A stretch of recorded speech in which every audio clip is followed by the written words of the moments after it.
Hello বন্ধুরা, good evening. তোমরা কেমন আছো? আমিও ভালো আছি, তোমরাও ভালো আছো? তো আজকে তোমাকে একটা এত গরম পড়েছে, আজকে তোমাদেরকে একটা আম পোড়ার শরবতের রেসিপি করে দেখাবো।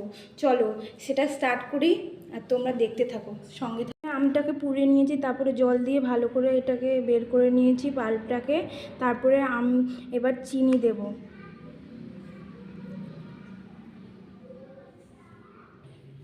এইবার অল্প গোলমরিচের গুঁড়ো দেব। এবার জিরে গুঁড়ো দেব, ভাজা জিরে গুঁড়ো।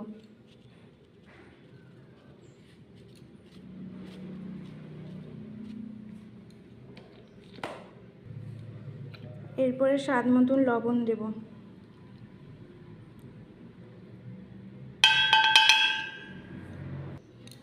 এরপরে ভালো করে মিক্স করব। এর পরিবর্তনে তোমরা চিনির বদলে তোমরা আখের গুঁড়ো দিতে পারো, অসুবিধা নেই। আমার কাছে আখের গুঁড়ো ছিল না, তাই আমি চিনির গুঁড়িটা ব্যবহার করলাম। এবার তো মিশিয়ে নিয়েছি, এবার দেখা যাক, ঢেলে নিই। এবার দেখা যাক খেয়ে কেমন হয়েছে। এবার তোমাদের রিপ্লাই দিচ্ছি। এবার ঢেলে দেখাচ্ছে।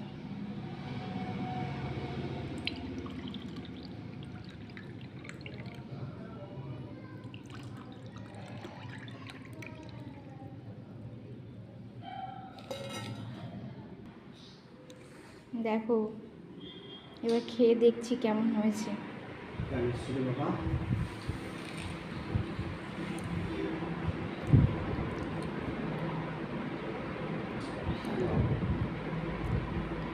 দারুণ হয়েছে, তোমরাও একবার ঘরে ট্রাই করে দেখো। হ্যাঁ, আজকে এই পর্যন্ত, আজকে আসি, টাটা, বাই বাই।